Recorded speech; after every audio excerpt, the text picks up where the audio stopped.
Boys and girls, it's Mrs. Cutler here with you tonight. We are on chapter 1 of reading Among the Imposters, and we're kind of partway through. It was kind of a long chapter, so I'm going to start kind of in the middle where we left off. Here we go.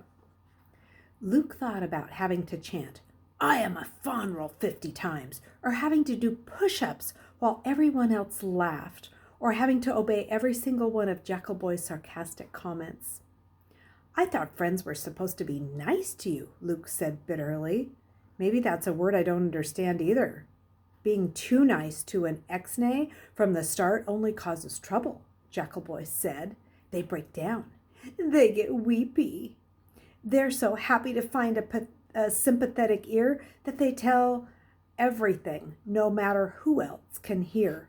No, ex-nays need to find a friend who can toughen them up, like I did for you." Was that what had happened? Luke felt overwhelmed and confused as he had his first day at Hendricks.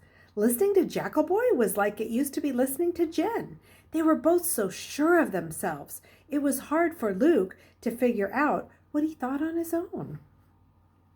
"How can you tell if a kid is an ex-nay or not?" Luke asked, stalling. "Well, we give him the test," Jackal Boy said.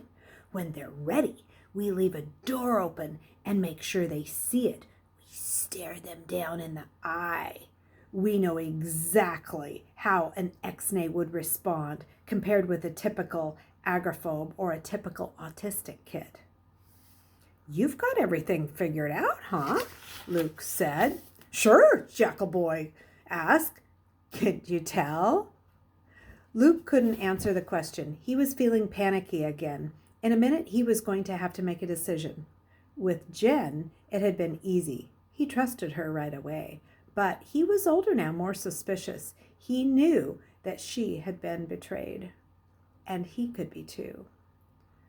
"So you gave me the usual test," he said tentatively. "Did I pass?" "Depends on what you call passing," Jackal Boy said. He sounded cagier now, like he wasn't sure whose side Luke was on. Luke had run out of questions, or he had lots of questions, but none of them would help him decide whether to trust Jackal Boy and his friends with his secret. It would be so nice to be able to tell, but was it worth risking his life for? He had already risked his life by following them into the woods. Luke didn't like thinking things like that. He missed Jen all of a sudden. She was always good at turning his fear into a joke. "Did you know Jen?" he asked Jackal Boy abruptly. "Jen," Jackal Boy said, his voice suddenly exuberant. "Jen Talbot? You know her too?" Luke nodded. "She was my neighbor. I went over to her house whenever I could," he said.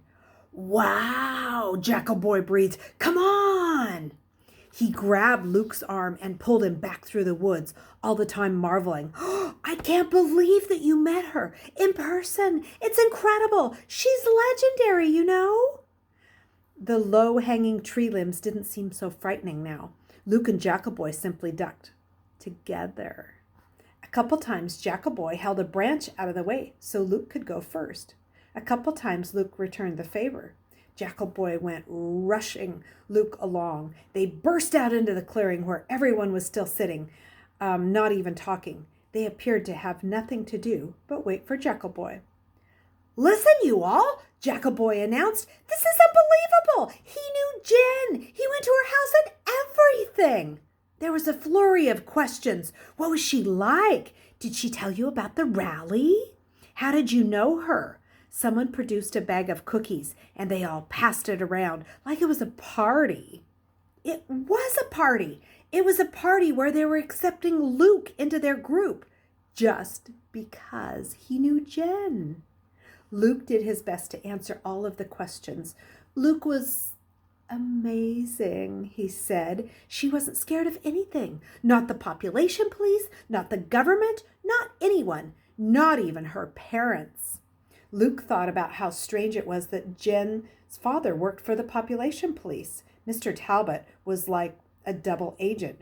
trying to help third children instead of killing them. But he hadn't been able to prevent his own daughter's death. He'd just barely managed to keep the population police from finding out that she had been his daughter. Luke didn't want to talk about Jen's death, just her life. She spent months planning for the rally, he said. It was her statement. I deserve to exist. We deserve to exist. She wanted as many third children there as possible. Out of hiding, she thought the government would have to listen to them. She took everyone to the steps of the president's house. Luke remembered the fight that they'd had when he'd refused to go, and how she'd forgiven him. He stopped talking, lost in grief. The government killed everyone at the rally. Nina finally finished for him. Luke nodded blindly. He couldn't ignore Jen's death. He choked out, Jen was a true hero!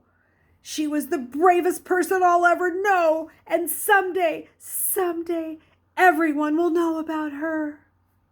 The others nodded solemnly. They know how I feel, Luke marveled, and then, in spite of his grief, he felt a shot of joy. I am one of them. I belong. After that, somehow, he was able to tell happy stories about Jen. He had the whole crowd laughing when he described how Jen had dusted for fingerprints the first time he'd gone to her house. She wanted to make sure I was... Luke hesitated. He had been about to say, another shadow child like her, but that wasn't how he wanted to reveal his secret, just letting it slip out like it didn't matter. He finished lamely. She wanted to make sure that I was who I said I was. So, Jackal Boy said, lounging against a tree, who are you anyway? What's your real name, Lee? Luke looked at the circle of faces surrounding him. Jackal Boy's question had silenced the laughter. Or maybe it was Luke's sudden stammering. Now everyone was watching Luke expectantly.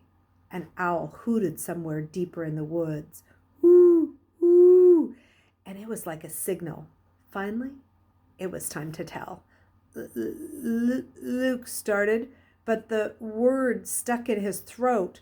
All those nights he'd whispered his name, all those times that he longed to speak his name aloud, and now he couldn't. Some of the dry cookie crumbs slid back on his tongue, and he started coughing. Choking! One of the other boys had to pound him on the back before Luke got his breath back. Lee Grant, Luke said, as soon as he could speak again. His urge to confess was gone. My name is Lee Grant. Sure, Jackal Boy kidded him. Whatever you say. And then Luke felt foolish. Jackal Boy had revealed his real name. Why couldn't Luke reveal his? Because, Luke thought with a chill, I didn't decide to belong. Jackal Boy decided for me. Chapter 22. All right. Let's see how long this chapter is. It's a fairly long chapter, so we'll do that tomorrow. I hope you enjoy this. Have a nice evening, and we'll see you tomorrow. Bye, guys.